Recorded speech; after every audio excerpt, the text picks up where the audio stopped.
মার মার দাঁড়িয়ে থেকে কি করছিস, এ কথাটা তারা বলে। এটা বলার পরে তখন আমার ভাইস্তে আমার বাইকটা নিয়ে সে তালাইমারি যায়। ওইখান থেকে ফেরত আসার সময় বাবার সাথে বাগবিতনটা দেখে আমাকে বলে যে বাবা একটু ওইদিকে জানতো, আব্বুর সাথে নানকুর ঝামেলা হচ্ছে। আমি চেম্বার থেকে বের হয়ে আসতে আমার সাথে ভাই দেখা এই খাম্বার গোড়াতে, এই বিদ্যুৎ পোলের গোড়ায় দেখা হয়ে, তখন আমার ভাই বলে অনন্তকে, বললাম যে অনন্ত চেম্বারে, তুমি ছকে ক্রিয়া করো, নানপুরা মারার জন্য ওর কাছে যাচ্ছে।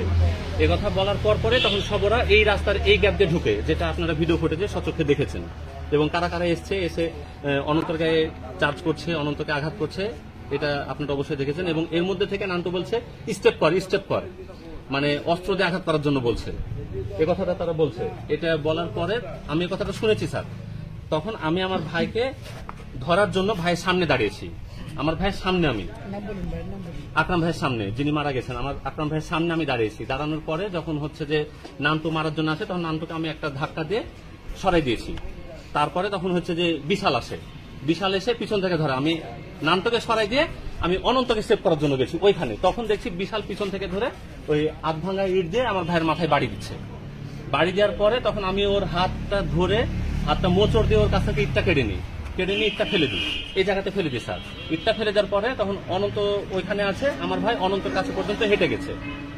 হেঁটে যাওয়ার পরে মাথায় হাত দিয়ে বলছে যে সোহাগ আমার মাথা ফেটে গেছে, মাথা দিয়ে রক্ত বের হচ্ছে, আমাকে হাসপাতালে নিয়ে চলে। এটাই আমার ভাই শেষ কথা। কথা বলার পরে সে সেন্সলেস হয়ে যায়। তাৎক্ষণিক আমি একটা অটো পাই, অটোতে করে ভাইকে তুলে নিয়ে মেডিকেল কলেজ হাসপাতালে নিয়ে যে কর্তব্যরত চিকিৎসক তাকে মৃত ঘোষণা করে।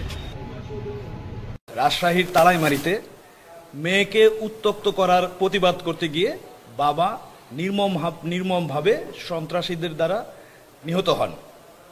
পরবর্তীতে কংসান থানায় মামলা হয় এবং এলাকাতে ব্যাপক আলোড়ন তৈরি হয় এবং লাশ নিয়ে মানববন্ধন করা হয়।